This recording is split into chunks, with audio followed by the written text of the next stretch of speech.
What is up, faithful? We're back with another episode of Clutch Gene Sports. I'm with my co-host Rohan Chakravarti. On today's episode, we're gonna be doing a little bit different. I'm gonna tell you guys what we're gonna be talking about. Before we go, we're gonna talk about Jauan Jennings extension. We're gonna talk about Chris Forrester talking about the offensive line, and we're gonna talk a little about George Kittle because he was at the podium. He talked a little bit about something that he's had go on to him during this offseason. But before we get started today, Rohan, brother, how you been, man? It's been way too long since you and I have been able to record, man. Way too long. I mean, we've been good. Obviously, the middle part of the offseason, a little bit of the dead part, but OTAs is coming back. Excited to come back, talk some football, and get back on the shows. How was your second year of college, right? Yeah, second year, it was good. Had a nice little vacation after that, and now back in the wagon. Yeah, I heard you were with Kyle Shanahan and the Cabo clique out there. Yeah, no, I had to, I had to go out to Cancun. I mean, it wasn't more of a vacation for me. I was doing a little scouting, had to see who was out there. Saw my boys Kevin Durant out there, he was chilling. Kyle Shanahan, the Cabo clique, they was out there. It was a good time. Kevin Durant was out there. Yeah, nah, I'm kidding. But he Oh, might have been out there. I don't know. Could have been there. could have been there. I mean, he got swept right away, so he most likely was there. You probably didn't see him because he's short. So probably didn't see him. So happens when you run into short guys, you hardly see them. But it's just crazy, man. It's one of those ones where you were with school. I've been super busy. We've been off, but man, last time we spoke might have been draft. Yeah, yeah. Right after it. What were your thoughts on everything since we've talked last we spoke? Now we'll get to Jennings stuff, but since last time we spoke, schedule came out. We got to see the Niners schedule. Obviously, Ricky Pearsall, Jacob Cowing, Ronaldo Green, they're all at OTAs. And they're having a good time there. From what I'm hearing, Ronaldo Green looks really good. He's just like a little more handsy, which his film showed he's a bit handsy in the secondary. Ricky Pearsall starting to come along. But Jacob Cowing is the one that I was told by multiple people that he's probably the best receiver out of the rookies that are at OTAs right now. And I think that just speaks volumes on what the Niners got later in the draft. What are your thoughts on everything that's gone on since the last time we spoke? Yeah, I mean, like you said, the 49ers had an intriguing draft. Something that I'd highlighted early in the process, something that you might want to go with, especially as you prepare for 2025. Go with the cornerback. I know, that move was a little scrutinized, not necessarily because of the player, but just because you passed an offensive line. You then double down, go offensive line in the third round. Thought the draft definitely had its ups and downs. Thought it was intriguing. Then I think right now you can understand kind of a little bit of the direction that they're going now. Post draft, schedule comes out. Definitely, there are some tough stretches, especially in the middle and somewhat toward the end of the schedule. But that's expected. The Niners, were one of the best teams in the league. You obviously have the matchups like that. And now I'm excited for this OTA period. You see some of these rookies come out. Ricky Pearsall obviously is the headliner. Bernardo Green in there. Jacob Cowing, like you said, flashing a little bit. Some nice reports coming out from him. And so curious to see, how some of these young guys integrate, especially because you have some opportunities for some of these guys. Looking at the O line, Jake Brendel going through either knee arthritis or tendonitis. That means that John Feliciano, he moved over to center to start OTAs. You see Spencer Burford in there at right guard and Puny working in with the second team. And so I'm curious to see, some of the different configurations on the O line, but really just curious to see football back as a whole. Yeah, absolutely. So it's crazy that how everything played out, right? You're going two receivers. A lot of people were expecting one of the three main receivers for the 49ers to be traded, right? Whether it was Debo, Jenny or Brandon Ayuk or Jennings. Well, like I said, we're going to be discussing Jauan Jennings extension, Forrester, Kittle, but I'm also going to add another little piece into there. Javon Hargrave actually said he needs to be in better shape, so we'll talk about that as well. So going into this, Jauan Jennings is an extension. It's a 2-year extension, $10 million guaranteed, upwards to be $15 million total on the contract. What were your initial thoughts on the contract? I know last week I recorded and I had said, or maybe the week before, that I thought Jennings could or should get a contract like that, whether that's from the Niners or another team. I said 10 million guaranteed is the starting point, and the reason is because of that restricted free agent tender, which was around 4.8, around that number guaranteed. So yeah, that was kind of the baseline for an extension, and we see him get his money after a really great Super Bowl from Jauan Jennings. What are your thoughts on the extension, and what does this mean for guys like Debo Samuel, Brandon Ayuk, and even the young rookies, especially Ricky Pearsall? Because to be honest, this is a very, very confusing extension because you just drafted a rookie. Shout out to the old man, Last Second Sports, Jesse Naylor. Shout out to my man Jesse. Catch us on Thursday nights, 6 p.m. Pacific Standard Time is when we go live. What were your thoughts on this extension, brother? Yeah, I think this one was I have a couple of thoughts on it. I mean, we've heard buzz since like the combine time that the Niners were interested in an extension for Jauan Jennings. Jennings wanted to remain with the team, wanted a 2-year deal. 2-year deal ultimately comes to fruition.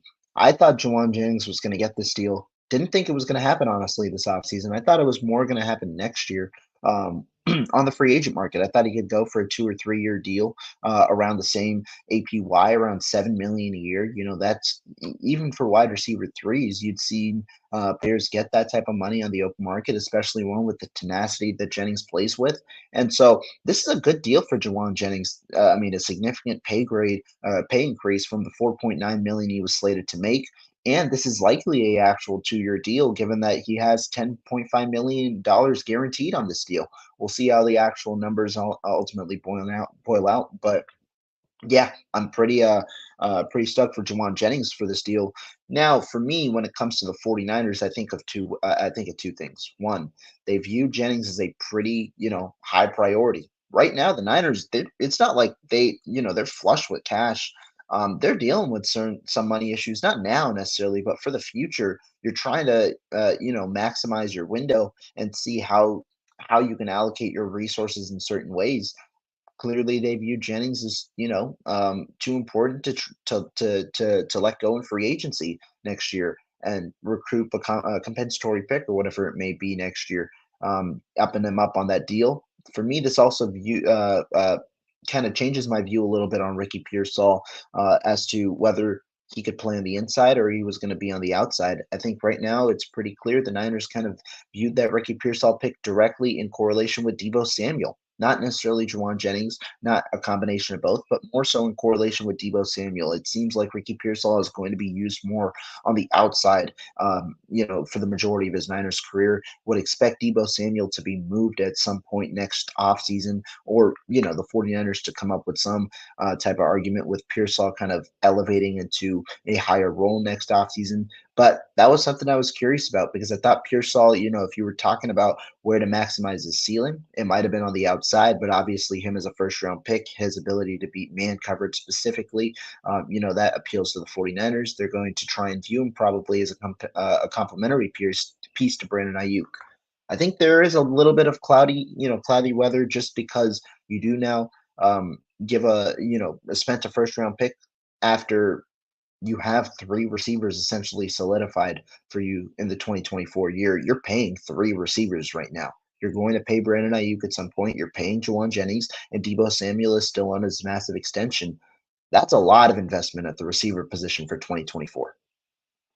Yeah, it is for me. I think Jennings definitely deserved this kind of contract, right? Like now, everything that has done for the 49ers on third downs, in the playoffs, he steps up. Detroit Lions game, I thought the NFC Championship game, he had a huge catch over the middle, one that probably none of the other receivers make on this roster because it was like a one-handed style of catch.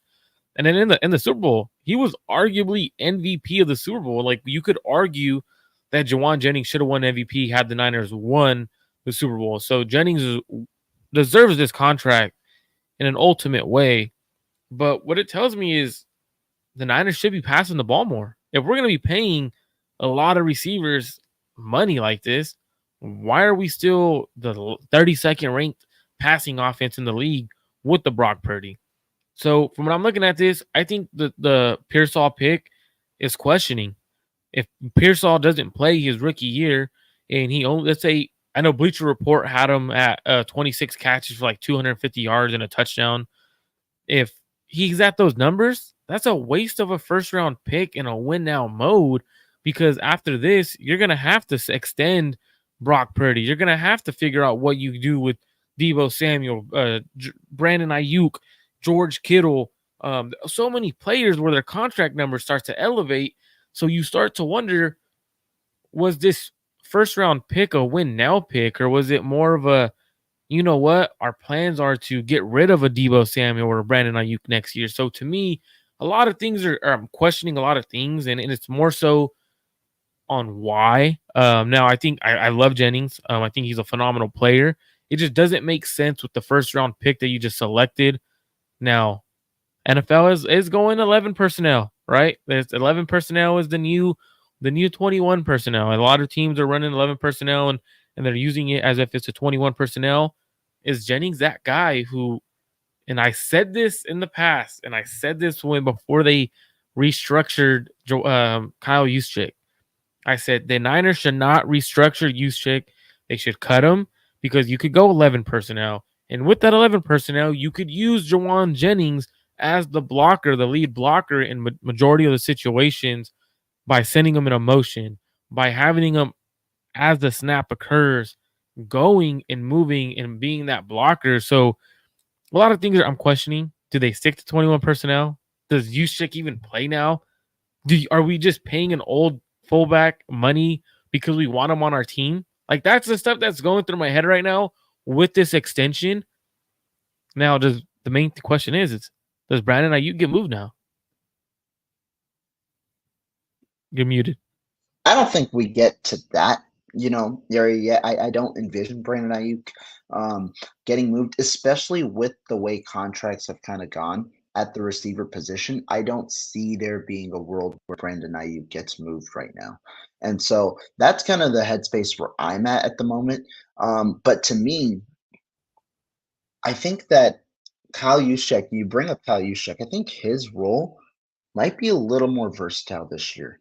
What do I mean by that? Well, you look at what the Niners have done at tight end. George Kittle's the clear de facto number one. I don't know if there's a clear de facto number two. You usually even have a veteran in there alongside the younger guys. I know Cam Latu, you hope takes a step up. Braden Willis is there. Eric Sober is a guy you signed.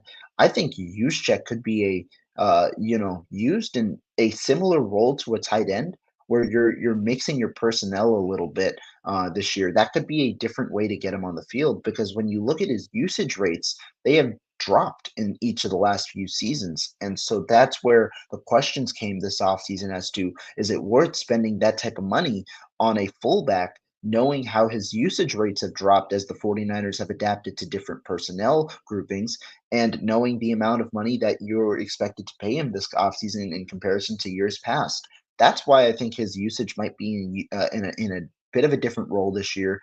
But I think you bring up a good question. The Niners have made a clear investment at the receiver position this year. Are they going to start passing the football more? Is that going to be a part of their game plan? They have the personnel to do it. They have the quarterback to do it. I think that it would benefit their offense. The question is, when do they make that move and come in accordance with the remainder of the NFL? And I think that's a great point, right? Like the passing of the NFL, how much the NFL likes to pass the ball. We should see that, right? And I think there's multiple reasons why we should see that. It gives you, if you have any questions on in terms of Brock Purdy, if he's the answer at quarterback, it allows you to see Brock Purdy throwing the ball more, being the 32nd ranked offense in terms of passing, but being the best offense or the most efficient offense is one thing. How does the efficiency look when you start throwing the ball more? And guys like, and I agree with you, we should see Kyle Juszczyk in a more versatile role. But the only issue is Kyle Juszczyk isn't a tight end. He's a smaller fullback already as it is. He's a smaller fullback. So we're expecting him to do something that he's not normally doing. Now you could use him as a receiving fullback and a more of a move back, a move like the hybrid style where you remember when Kyle Shanahan had why cannot Jordan Reed with the Niners that one year. Didn't Mhm. have him block. Never really had him block. It was more of that passing down tight end. So is Juice used that way? And I don't think he should be because I don't think he's a better receiving threat than Jennings or even a guy that George Kittle talked about. And we'll mention this guy a little bit later when we discuss the George Kittle press conference. But Braden Willis, right? So a lot of things moving on with this extension. Great to see the Niners extending a player during OTAs and not right before camp. Right. Maybe the Niners have an extension for BA before training camp. Maybe they're operating in different perspective this year since the past couple of years have not worked with Debo Samuel, Nick Bosa. They both came in and said, you know what, extending me waiting so long, it affected me coming into camp and affected my training. So hopefully we see a different version of the Niners. Now I see a lot of you guys on Twitter or X, whatever you want to call it. Do us a favor. Go over to the YouTube platform, hit that subscribe button to Rohan Chakravarti's personal channel. Go to Clutch Gene Sports, hit that subscribe button. I see a lot of you guys on the Twitter platform. Comment what you guys think about the Jauan Jennings extension, whether you're for it, against it, or you're like, you know what, it is what it is. Niners are going to move how they move. Then, after the Jennings and OTAs happened today, we got to hear from Chris Forrester. Now, there was a couple of things that I took from Forrester's press conference, and I wanted to ask you what you think of this. So the first one was they asked Forrester how he felt not getting an offensive lineman within the first 2 days and waiting until the third round or the first 2 rounds and waiting until the third round and XYZ. And then he just said, you know what, I'm going to leave that to Kyle and John, but I think you could get very good offensive linemen in the fourth and later rounds. And then he discussed how he believes you need to go get playmakers early, guys you can put the ball in the hands to help you win. What were your thoughts on Chris Forrester talking about getting offensive linemen later and putting the ball in weapons' hands and drafting weapons much earlier than offensive linemen? Yeah, I think that there were a couple of things that he said that to me were intriguing, I'll say. So he talked about, when you are looking at the draft, he wanted offensive linemen, later. You go after those skill position players first. And I think when I just think of recent memory, I think of the example of Jamar Chase. The Bengals go after Jamar Chase, a receiver, rather than the offensive lineman. And I think if you're committing to a pass first attack, it makes sense to try and prioritize playmakers maybe over offensive linemen while understanding that you could get value offensive linemen later on. I think that's kind of where Chris Forster was trying to go in the sense that if you're looking at pure impact, the playmakers make a bigger impact on the team than maybe what the offensive lineman might make. Just given that there are five offensive linemen and that the playmaker might have the ball in his hands and might have a direct impact on the way that you score. Now, I think that that strategy works at times. But I think if you commit to that strategy fully, I think that's where you might put yourself, in a bit of in a bit of a worse situation than the rest of the NFL. Why? Because you don't see teams generally only target offensive linemen in the fourth, fifth, and sixth rounds. When teams are in need of offensive linemen, they understand that the highest hit rates come in the early rounds, which is why you see a significant amount of offensive linemen go early and why you see teams occasionally reach for offensive linemen as well. And so I think that there's a twofold to it. I can understand what you mean, but I also think that there's an aspect when you have enough playmaking and where I think it depends on every roster. It's not that you should just prioritize one over the other. It depends on how your roster is constructed to where one might be valued more than the other. Whereas in the Niners case, they've been known for years about their skill position players. You have Christian McCaffrey, Brandon Ayuk, George Kittle, Debo Samuel, Jauan Jennings. You have a significant amount of skill position players to where you can understand and there can be a good argument for you going for, that offensive lineman earlier in the draft. And to me, what's interesting is when we look at it, right? We hear them talk about we could develop offensive linemen. We could develop offensive linemen, right? Which rightfully so, right? Let's put it in this perspective. Jake Brendel was a journeyman, came in, they developed him into a starting caliber offensive lineman. You could look at Colton McKivitz. They developed him into a starting caliber right tackle. Whether he's not the best offensive tackle, obviously we all want to upgrade at right tackle, but he's capable of starting, and that's what Forrester's talking about. He's like, you're capable of getting quality offensive linemen in those ranges, so that's where you go get your weapons. But when you look at it, I think this was the worst time to go get weapons because you already have weapons on your roster. You have George Kittle, you got Debo Samuel, Brandon Ayuk, Jauan Jennings, who you just extended. So you have those playmakers, and I'm not even counting Christian McCaffrey. So you have those playmakers to make plays. Yet you're saying go get a playmaker who's not going to play when you need offensive linemen. And that's where I'm confused in the philosophy of building that offensive line is very weird. So I understand where they're coming from. You could get quality offensive linemen, but you're not going to get the best offensive linemen in those rounds. Throwback says Spencer Burford still has potential to being a good player, according to Marco. I mean, you could take it from me, but also Chris Forrester said he's the most talented right guard or right guard on the roster. It's not the ability of Spencer Burford.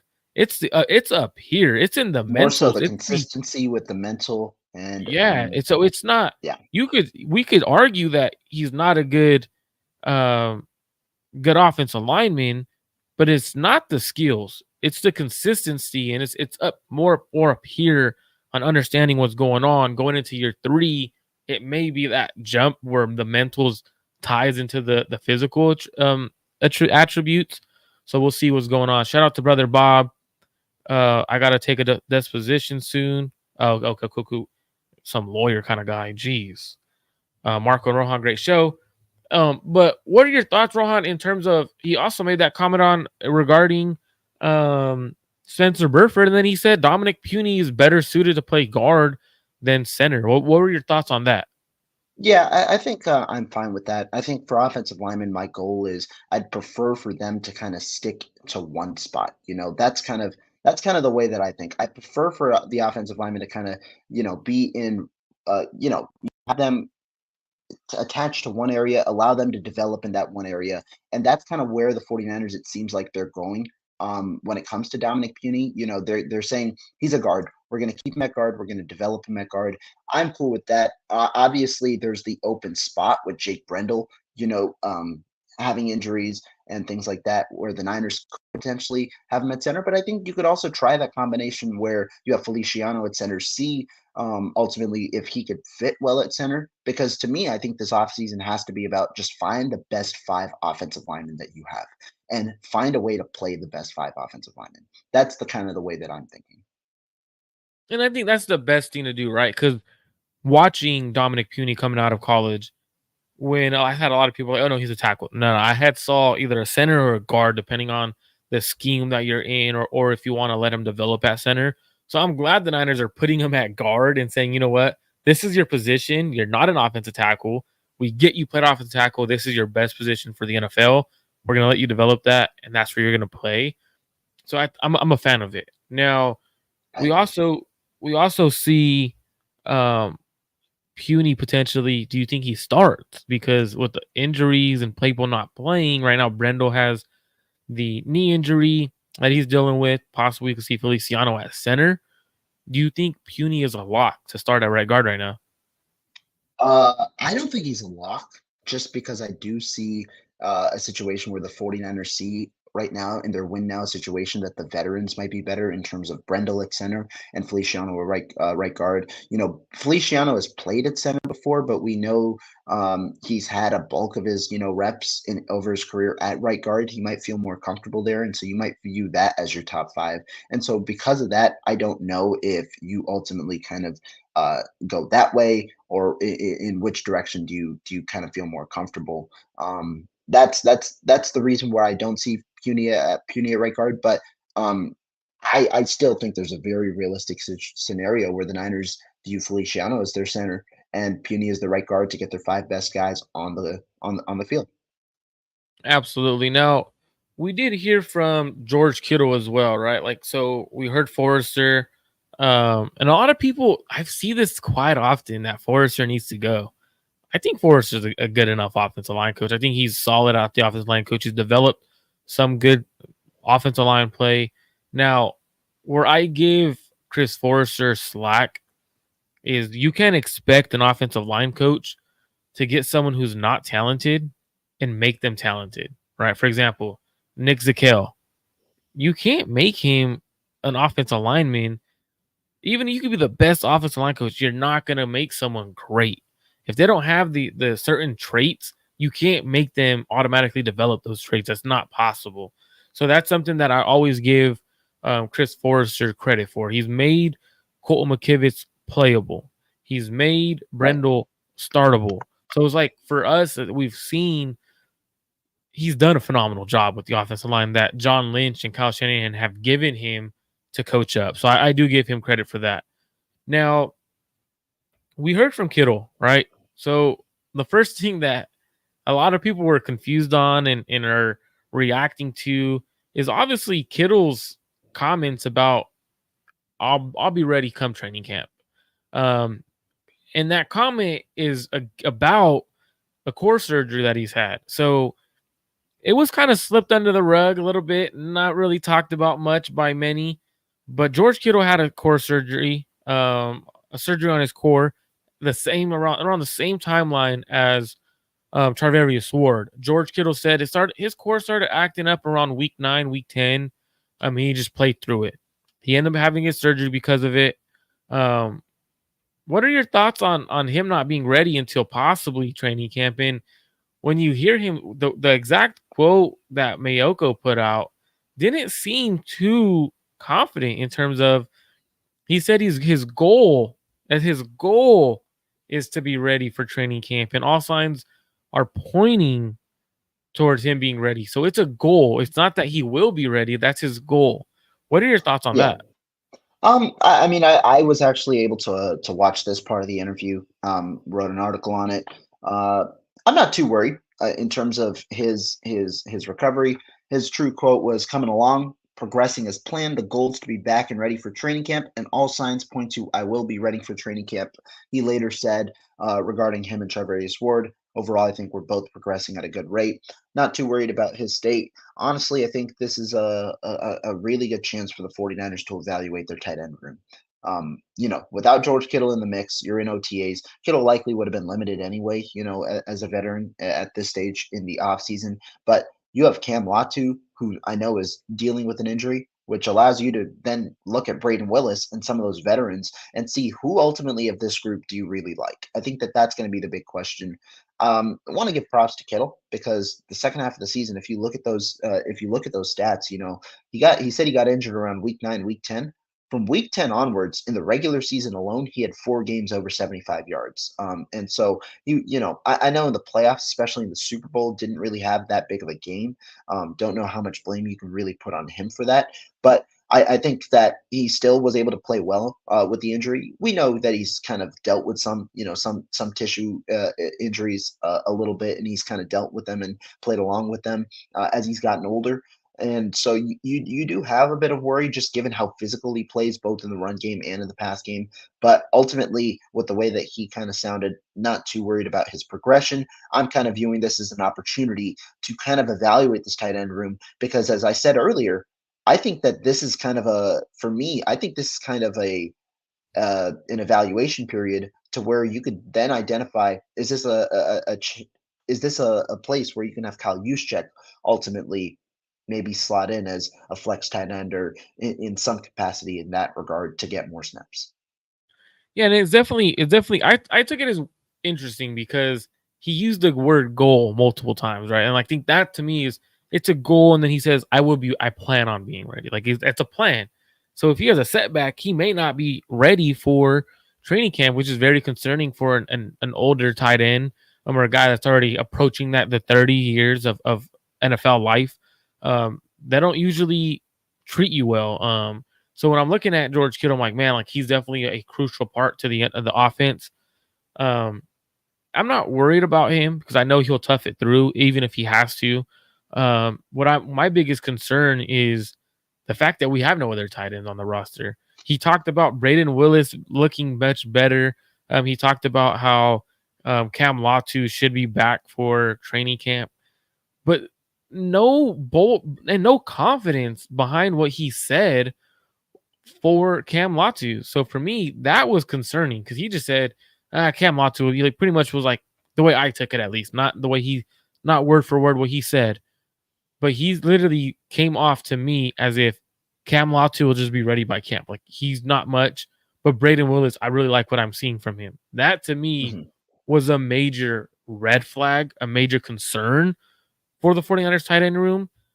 Now, do you think the 49ers have the set tight end room, or could they put possibly look to either sign someone, trade for a tight end? Do you think this tight end room is set? Uh, I I I think that there's a chance you look at in once people get cut around the 53-man cut deadline. The one thing that I said yesterday that I believe kind of to be true is the Niners had a chance to go out and sign a second tight end this offseason in free agency.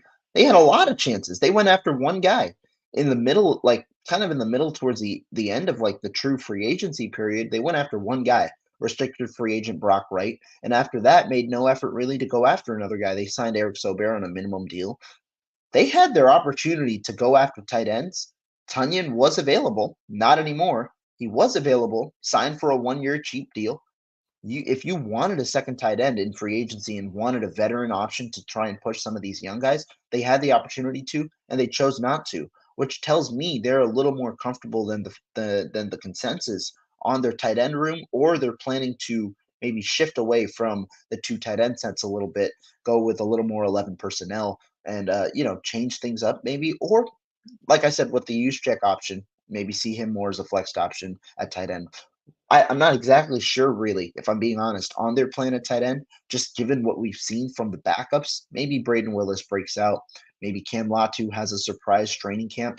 But right now, there isn't as much confidence in that room if George Kittle goes down. And with that number two role, because Charlie Warner had, that number two role on lock for the last few off seasons. Yeah, and rightfully so. I think we have to have some. We have to allow Braden Willis or Cam Latu to be seen at least in camp. Just for me, it's kind of rough when you don't have, if George Kittle does go down, right? Or there's not even that. Let's just say we already know George Kittle's technically down and being injured right now. Let's say George Kittle's not ready for the first 5 weeks of the season. Let's say George Kittle has a setback. Essentially, you don't have a tight end one. You don't have someone who could cover for George Kittle for a week or two.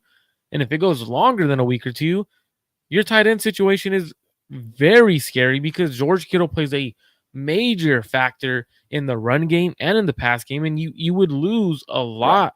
And so for me, I think that's a concern. Um, Definitely. So what concerns me about this injury is I record Mondays with Josh Harper, former NFL player, played at Fresno State, was like in their top three on all categories for receiving, played with Devontae Adams and everything like that. His senior year, he had a core surgery. He had core surgery, and he said he was never the same. He was a guy who, if you were up there in the stats with Devontae Adams, and you could play. Like he was able to play. You could turn on his highlights, and you could see he could play. And he said, "Man," he goes, I lost my juice. I didn't have much. Like I didn't have the quick burst. I didn't have it in me anymore because of that surgery. It took so much from me, my ability wise, and that's what concerns me with George Kittle and Charvarius Ward's injury. Now, every person and every player, they recover differently. But for me, hearing this from a high level athlete saying, you know what, this same injury, essentially ruined the rest of my career because I didn't have that in me anymore. So that to me is what's concerning. Hopefully, George Kittle and Charvarius Ward are the same and they come back to normal or at least 100%. Because if not, if they take a drop, this entire team takes a drop. Either one of those players takes a step back down. That's where it becomes concerning. Anything else you took from George Kittle's press conference that you're like, oh, that's something that caught your attention? No, it was mainly the injury stuff. He talked about obviously him kind of dealing with the injury from around week 9 to week 10. It was interesting the Niners couldn't really find what the injury was, which is why he played through it. surgery and all that. I think those were the main takeaways overall. Yeah, and for me, the next thing that I heard, let's go. We have a couple of questions. We have 400 Faithful Forever says, could they flirt with Jennings at tight end and Pearsall in the slot? Not very logical, but an option. Absolutely not. I don't think Jennings is a tight end. You're not gonna have him. You're never gonna see Jennings put his hand in the dirt. This was actually talked about Jauan Jennings' rookie year when he was drafted Right. in the seventh round. A lot of people thought that he could be converted. He's too small of a guy because you're gonna have a defensive end on him if he's lined up at that tight end spot who's going to be a heavier guy, possibly defensive tackle. So you're not going to see him line up as a true tight end. Now you could be a move kind of guy where you're Jordan Reed style of guy who wasn't lined up with his hand in the dirt and he lined up in a 2 point stance anytime he was lined up. So you could essentially use him in that kind of role or that fashion. But essentially, Jennings is gonna be that slot guy. He's gonna be that big slot that Kyle Shanahan likes. Um, I don't see Jennings being a tight end. What about you, Rohan? No, I don't think so. I think that, like you said, I remember those conversations the Niners had during his rookie year, where that could have been a possibility then. I think this late into his career, you really don't see him in that role. He's a big slot. That's what he's been his whole career. That's what you anticipate him being. I think the responsibilities of tight ends are completely different, and I think that he's also on the smaller side for a tight end. I think he's valuable in his role. I don't think you change his role, especially after paying him the money you just paid him. That's not a tight end two type of. That's not tight end two money. That's receiver three type money. Yeah, it's definitely receiver three money. And then we ended up hearing Hargrave say a comment before we talk about what Hargrave said. A lot of you guys are on X or Twitter. Do us a favor, hit that subscribe button on both YouTube channels, Rohan Chakravarti's personal channel, Clutch Gene Sports channel. Make sure you guys hit that subscribe button. Help us out there. Hit that thumbs up button, the like button, everything like that. Now, I thought this quote was very interesting from Hargrave. I knew the Niners were signing Hargrave, and I had tweeted out before they had signed him or offered him a contract that he was going to be a guy that they were going to be after last offseason. And you and I were, I don't know about you, but I know I want to say, I don't want to put words in your mouth, but I at least wasn't a huge fan of the signing in terms of it was a big contract. It was a guy who is a good pass rusher, but it wasn't a good run defender. And our run defense was going to take a major hit because of this contract. Well, he talked about he wasn't even in shape last year. He said he needs to be in way, this is an exact quote, he needs to be in way better shape than I was last year. That is a major red flag for a guy you paid 20 million last year to say I wasn't even in shape. What are your thoughts? And he's an older guy. It's not like Javon Hargrave is a young guy who had one great year. In Right. the NFL and came and got a big contract. This is a guy who has been in the league for a while. He's 31 this year. Last year was his 30 years season, and he says he was out of shape. What does that tell you about Javon Hargrave, and what does it mean to you, Ron? Yeah, I mean, obviously not the best sign. Especially when you go back, you consider what was last year was your best year to win a championship in this window. And so, you'd want all your players kind of at 100%. You'd want all your players kind of, especially the core group, you'd want them at the top of their play. And it's unfortunate that Hargrave maybe wasn't at that level last year. I When you initially look at the signing, I liked it in the sense that I wanted players who could be three down players. Obviously, being in shape relates to being a three down player. The Niners didn't envision or view Hargrave as much as a three down player, and you saw the hit with the run defense, especially when when Armstead kind of went down with his injury last year. I think that this year you're going to have to find a way to um, create a nice twofold balance. You need to keep the pass rush pressure up. The Niners chose depth over that star level talent after choosing the opposite decision this past offseason, last offseason. You double down at edge, you double down at D tackle to try and get some more depth in the room. But you're going to have to find a way to consequently stop the run while being as effective or even more effective than you were last year in the pass rushing realm. think a lot of that is also going to fall on the shoulders of the defensive tackles. Hargrave, if you view him as a three down player, is going to have to play like a three down player, especially with the money that he's given. Yeah, he definitely he's required to be that because he's what his contract is now, especially after you lose Tariq Armstead, right? You need a defensive tackle to become that three down player. Can Hargrave be that guy who's a great run defender and a great pass rusher from the interior? And I think that's a major concern is if he's already talking about I wasn't even in shape last year. I need to be in better shape. Do we get a better version of him? Do we get a version that gets those 10 plus sacks that the Niners signed him for? Obviously, last year he only had 7 sacks. The Niners had signed him because he was an 11 sack guy with the Eagles and he was a extreme disruptor in the interior. That to me is a major concern. If you're a $20 million defensive tackle and you're not a three down guy, that's a major concern. And I think, to me, it goes back to last year. I thought it was a bad signing. I didn't like the signing. You could have added depth instead of losing depth to sign a $20 million piece. That wasn't the answer. Now, this is a great question from 49ers faithful forever. And I wasn't going to talk about it, but since he asked it, I think we should answer it. Are you Go concerned for about it. CMC not being at OTAs? Does he want to raise? I haven't talked about it yet on any shows, but yeah, it's I wouldn't say it's a concern, but I think he wants a raise. Rightfully so, right? He was in the MVP conversation. He won Offensive Player of the Year. He had probably one of the best seasons of a running back in a long time. He should want a pay raise. He essentially was the motor of the offense last year. Why would he come to OTAs and say, you know what? My contract's fine. He has no more guaranteed money. That's the most important part is the guaranteed money. I don't care about if he's under contract. I think the NFL needs to go to some platform, Rohan, where they make contracts guaranteed. Just make them guaranteed. And I know you get that face like, I don't like that because that's how teams get off of it, right? Well, that's my biggest point is we see players like, for example, like a Christian McCaffrey, like a Brandon Ayuk, where their contract is an issue, right? Where they don't have no more guaranteed money. So the fan base will look at that player in the light of he's selfish or he just wants money. Hell yeah, that's all he Right. wants. This is his career. This is his living. But then you have teams who do what they did to Arik Armstead to save money because they don't think he's capable of who he is anymore.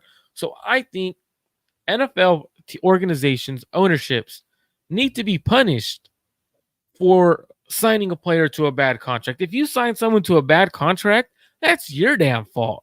We see MLB, we see NBA, we see all these other leagues sign a player to a terrible contract and have to trade away draft picks to get off of it because these players are actually running the league versus NFL.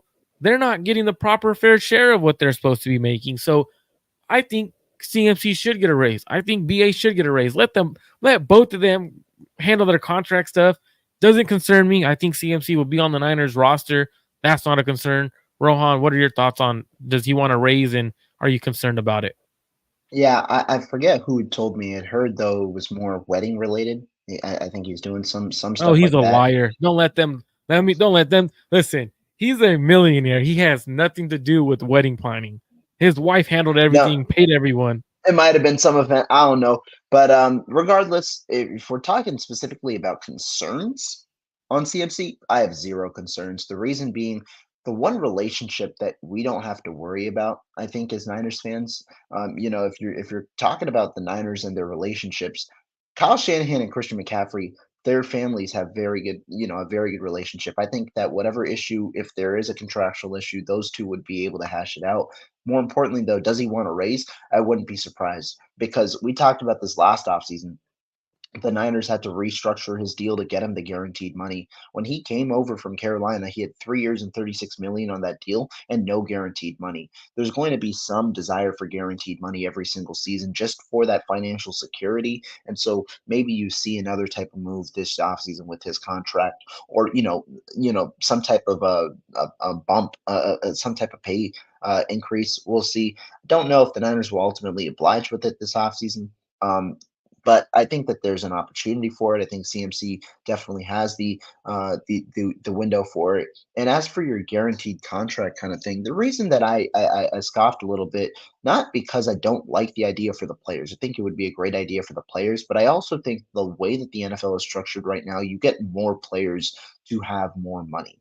The reason being, with the freedom with structure, more players are allowed to sign bigger deals, understanding that the team has flexibility to get out of that deal for a year or two. But it allows those players to kind of get paid those first 2 years of their contract and get a big type of contract, while providing the team flexibility as well. Whereas those guaranteed contracts, I think teams would be a little less willing to dish those types of contracts out, especially as you get to the quarterback situation and some of those high leverage situations. I know the NBA does it. I do think that their league situation is a little bit different, just because you don't have 52 guys that you have to worry about, and you don't have the salary cap, a hard cap that you kind of have to worry about. But ultimately, those are kind of the reasons. It's more so with the language of the league and how the league ultimately operates, rather than me not wanting it for the players. Because I mean, I'm a guy who I'd want the players to get as much money as they ultimately can.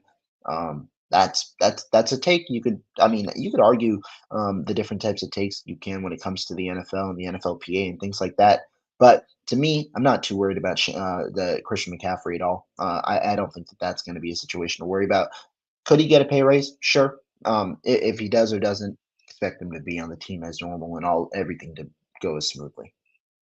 I don't think they'll treat him as Le'Veon Bell. That's a different situation where Le'Veon Bell was a lot younger at the time. He was like 26, so he thought he could get that second contract. Christian McCaffrey's looking for his third contract in the NFL. That's how Right. Christian McCaffrey got paid after his, I believe it was his third year, so he could get that extra contract. So Christian McCaffrey rightfully deserves it, best running back in the NFL, and it's not close in my opinion. We got Alberto Soto saying, "I truly believe he means he wasn't in Niners shape. I'm sure he came in last season and seen the work ethic they do in that locker room." I don't I don't get this though, Alberto, because no matter what, he knew he was gonna have to play 17 games. He knew whether he was with the Eagles or the Niners, he was gonna need to be in great shape. He knew coming into the Niners He's when he been in this signed him. situation before. He's been on 3 winning teams in his career. He started in Pittsburgh. Pittsburgh had made the playoffs, I believe, every single year he was there. Went to Philly. Philly's a playoff team, and now the Niners. It's not like he wasn't necessarily playing the type of games to where he couldn't withstand a 17-game season or a 20-game season or whatever you might call it. He just went to the Super Bowl with the Eagles the year before. Yeah, and even that, not even that, like in terms of, so he knows what it's like to play in the NFL. He knew when he signed to the Niners in the offseason that he was likely going to be needed as a three down defensive lineman. So when you signed that contract, you knew what you were getting yourself into. He came into the office, he came in after getting paid content. He came in understanding he's fine. You know why, Rohan? You know what? Now I'm gonna be this person. I don't like to be this person, but you know why he's coming in saying he needs to be in better shape this year? Go ahead. Why? He's in a contract year. The Niners have an out. They could But move money. they They restructured the year, they could the still deal they this could year. still eat money though. They That's could true though. still That's they true. Yeah. even though they restructured, they restructured Armstead last year. They ate money this year. He's in a situation where he'll be 32 next year, next February. So in the offseason, if he doesn't have a great year, the Niners could go, "Hey, peace out, brother. You weren't in shape one the year we signed you. You had a bad year the second year to follow up with it. You're gone." Essentially, they could do that. So that's why he's like, I'm in a contract year. Essentially, I need to put out a great year, because if the Niners do what they did to me as they did at Armstead, I need to get another contract with another team. He saw what just happened. He knows how the Niners are going to operate with him. That's where I see it. Now, I don't like being that person where to call players out like that, but that's essentially how I see it. He's in a contract year and he understands I got to get paid next year. So shout out to him, man. Hopefully he comes in shape and hopefully he does what he has to do. Jonas said Eagles don't practice on Wednesdays. They have sports science. Yotis, Marco, all these players showing up in shape in contract years. Absolutely, it's a contract year, man. Yeah, but he never played against a player like he's not playing against Bosa. He's on the same side. He's playing against the O line Yeah, he's on more the so. he's on the same side as Bosa. So if anything, he should see like, hey, Bosa's in shape. Maybe that's what you're trying to say. That he's playing next to Bosa, so he sees how Oh, great shape. mm, Maybe that's what you're saying.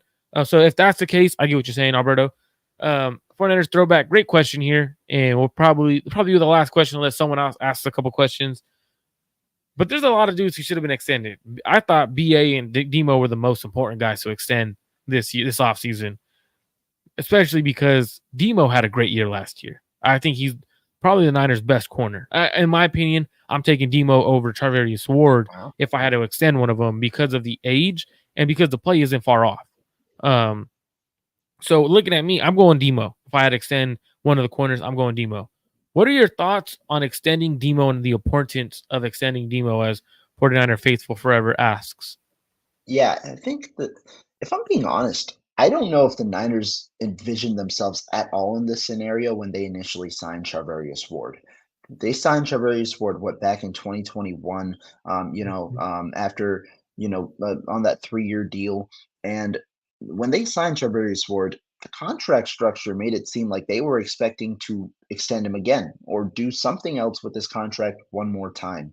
However, 2021, that was the year where Lenore struggled and he was benched. And then he comes out in 22, has a solid year, and then obviously 23 is his breakout season as a true top tier corner, in the NFL. And so now the Niners are dealt with the decision. You've paid a lot of guys. You probably can only pay one of these corners, and you probably take on a good dead cap hit charge, if Charvarius Ward ends up walking. But that might just have to be the case for the Niners if they want to go younger at the position. I do. I might push back a little bit. I do think Charvarius Ward is the better corner from what I watched this past year. Although I can understand what you mean, maybe in value, given that Lenore is a couple of years younger. I Value, and then I wonder would if also throw in the go versatility ahead. of Demo. Yeah. Be able to go inside and then be able to go back outside and play at both at an extreme high level. I don't think Ward could do that in terms of in a tight situation. Can we throw Ward inside and can he match up inside? I don't think he has that ability. He struggles with smaller, shiftier receivers where Demo doesn't. Ward is best suited against the bigger framed receivers like a DK Metcalf, but Uh-huh. Demo could also line up against a bigger receiver and match up perfectly fine. I definitely think that argument is true. To me, I wonder though, with the Niners cap situation, does Ward's dead cap it force their hand to the point where they ultimately choose? They think it's cheaper, in the long run, or is Ward going to ask for a significant contract, seeing what guys like Jalen Johnson got on the open market? That 19, 20 million APY type of deal. If that's what Ward wants, the Niners probably can't afford it. They might go with Lenore and try and do what they did with Ward in beating the curve, pay out a 14 million APY type of deal, and then beat the curve as Lenore continues to grow over the next few years and exclusively keep him on the outside as it seems to be the plan this year. So the versatility is good. I think Lenore is a high priority free agent extendee. I think Brandon Ayuk obviously is number one. Lenore could arguably number two, just given the corner position, you want to have one guy locked up for the future. And are you saying, and when you mention Lenore as a free agent extension, do you think they do it now or they Sorry. wait till the offseason? I if I were the Niners, I would do it now. I when I meant free agent extension, I meant Yeah, yeah, extension gotcha. before free agency. Yeah, I just wanted to make sure you clarify because I know some of them in the comments were already saying like, well, Johnson was extended by the Bears, not open market. But yeah. essentially, what with Ward, his contract, they messed up, man. And this is something that I like to try to tell people that adding the void years for cap purposes is kind of dumb. Like, yes, it works if you win a Super Bowl. It works. Like, okay, cool. You made it a purpose to have dead money, right? Like, for example, when the Rams did it, when the Bucks have done it once, but a team that's done it so many times, and I feel like the Niners have kind of started following suit, is the Saints, right? Where they had And such a good that's an roster issue. at one Yeah. point, and they started just making so many void eaters by pushing money down the line, and then they eventually had to cut so many players. Same thing with the Chargers. They had to cut a lot of all their receivers or trade their receivers to create money and stuff like that. So with Ward's contract, it's an interesting situation because the cap breakdown next year is, I I think believe he's they got owe him, 12.5 million or so in dead yeah, money. Yeah, 12.5 in dead money. So it's like essentially they're honestly their best bet is to extend them. Like that's what I was you that's kind of the argument that I've kind of been pushing, this offseason in the sense that it just feels like money-wise, that would be the smartest move. And I agree with you when it comes to the void year thing. In a way, it's like you're pot committed to a player several years down the line, right? It's like you are attached to that player because not only is there, are you extended or are you attaching void years, but the thing that the Niners do, right, is that um they restructure a lot of guys. And even if they don't, in this case, Charvarius Ward has $12.5 million tied to him next year. That if the Niners let him go, are going to be attached to the cap, and so that's something where you do have to worry about it. And so curious to see if the Niners ultimately go for a deal with him. But the thing is, well, two things. One, I don't think they expected Lenore to be as good as they were back when they signed Ward in the first place. And two, I don't think they expected Ward to be as good as he is right now, to the point where he could command a $20 million contract. is that that's kind of interesting you say that, right? Like because when you draft a player, especially in and I'm not like necessarily say like you're wrong or anything, but when you draft a player, you hope that they're elite, but like you have to like kind of, and this is what I try to tell people during draft season, right? You kind of try to predict what a player can be, right? The Niners predicted Demo could be a really good slot corner or a really good nickel corner or possibly a really good outside corner. They didn't expect him to be a Pro Bowl caliber like player, right? And a lot of times that's one of the biggest things with drafting players or scouting players is the what can they become? And I think you're absolutely right. Is they didn't think that Demo could become this elite corner, or they didn't think that Charvarius Ward, which I would say they did think Charvarius Ward could be a high level corner because they did give him out of the 40 million guarantee, they give him 26 total guaranteed. Yeah. Um, so I would say they did think he could become an elite corner. I just think more so they didn't think that they were going to have to extend or do roster construction and push money down the line. I think that was more Probably. of a hey, Yeah. oh snap, who's someone we could fix? Oh, hey, C Ward, you want money up front? Of course, any player's going to say, yeah, I want money up front, like it's hitting their bank account.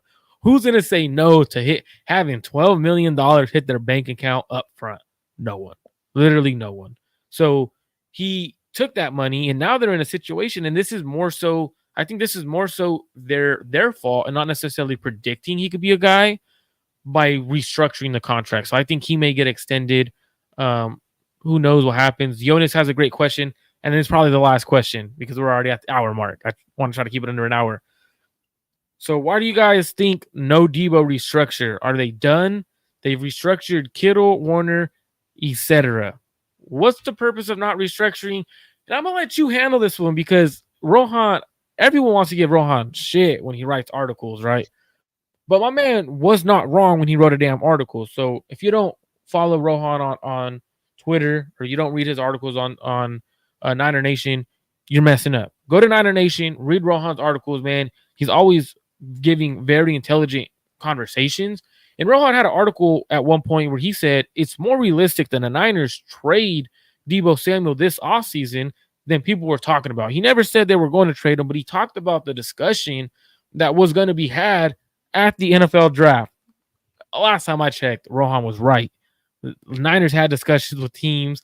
NFL has been talked about it. Debo talked about it a little bit and everything like that.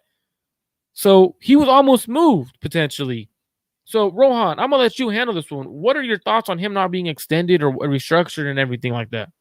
Yeah, I mean, like Marco said, I wrote an article back in February, based on buzz at the combine. It seemed more realistic than initially believed that Debo Samuel could be moved. there were conversations at least that were going to be had clearly during the draft. Those conversations were had. You had heard about teams interested, the New England Patriots, before the Niners shut the phones down about 2 hours before day two. But the reason that Debo Samuel wasn't restructured is just because of the long term plan for the San Francisco 49ers. You're right. They restructured George Kittle, Fred Warner. Why? Fred Warner is a guy who has multiple years left on his contract, still at a young age, the linebacker of the future for the Niners. He could be a Niner for life. He's a guy who they envisioned in their long-term plans.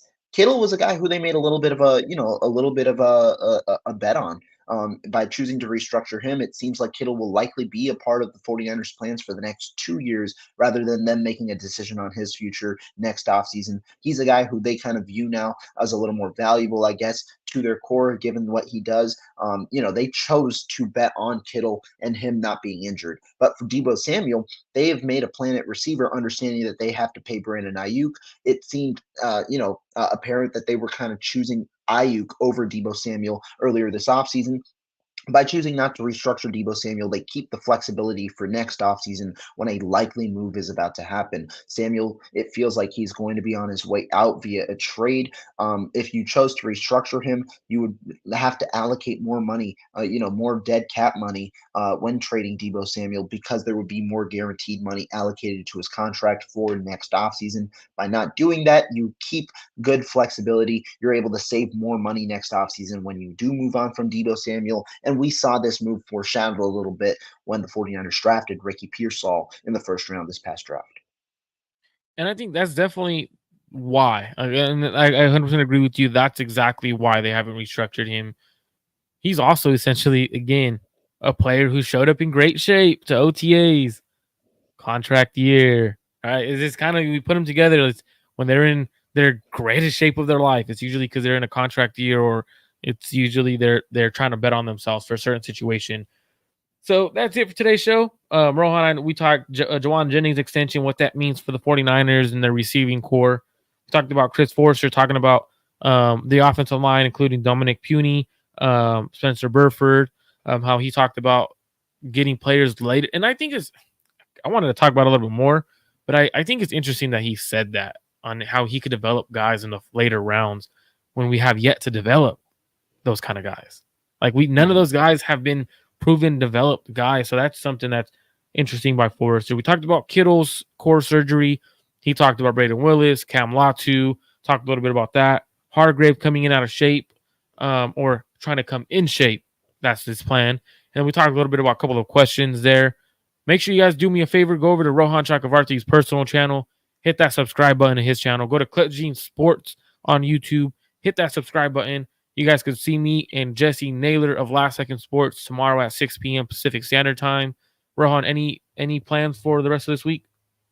Yeah, probably we'll have a show a little later this week. We'll figure out the day, be it Thursday or Friday. Want to have one more on, but as always, Marco, great show. You know us coming back here, breaking down the latest OTAs news, and we'll be back soon as well with another one. Everyone have a great rest of your day. Enjoy your Wednesday afternoon. We're out. Peace.